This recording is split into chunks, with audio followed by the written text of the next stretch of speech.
See, that's where let's see it drift right there. That's all you need. That's all we need for, now if they don't hit this fly, we'll put a different one on. Okay, so you want to start maybe not quite as far when I say that to practice, so that you get the feel of, you see how it lands kind of straight, see?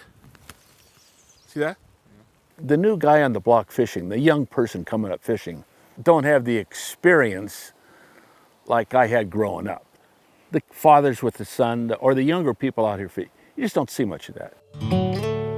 I can remember, in terms of sporting things as a kid growing up, there wasn't near what there was or is today. I mean, you know, as a kid growing up, it was sandlot baseball when you were, you know, maybe 6th grade, 7th grade, starting that actively.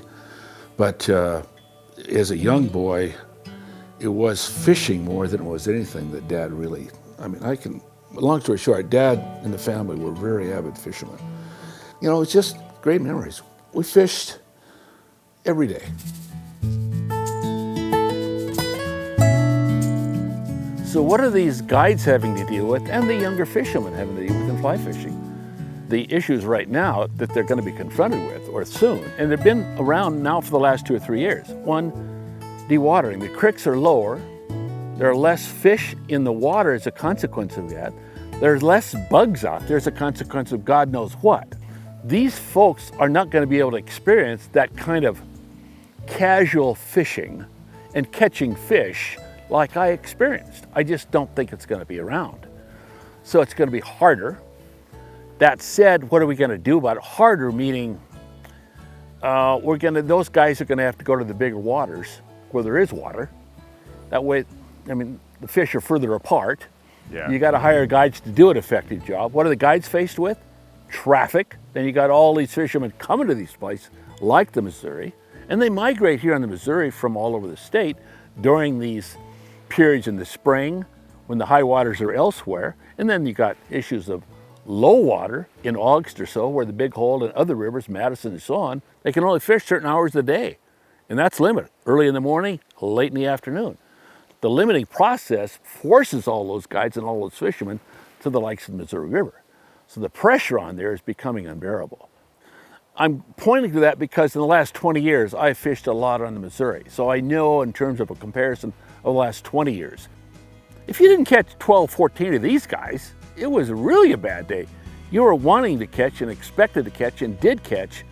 I'm going to say on an average day, you're catching, and I'm going to be, not a fish story, this is 4 or 5 of these 20 to 22 inches. These are on flies.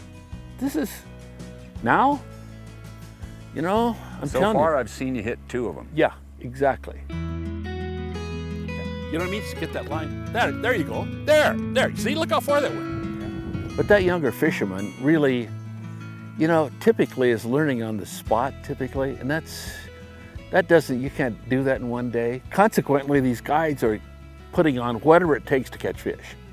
That's their objective. They will put on whatever it takes, not dry flies. Yeah. That takes too much practice to dry fly. Yeah. It does. You know, now on the smaller streams, I know it's happened on the smaller streams. Even though I haven't done that much stream fishing in the last 5 years, I mean, I just don't see the fishermen. And I fish the smaller streams, you know, that are in your white sulfur. You just don't flush the fish out. I don't know what's going on. Do I think they're coming back? Yep, I'm the optimist, because I heard about the mussel shell coming back, and I'm optimistic. They will come back. I have no idea what that cycle is and how that works, but they'll be back. Look at this! Perfect. Good job.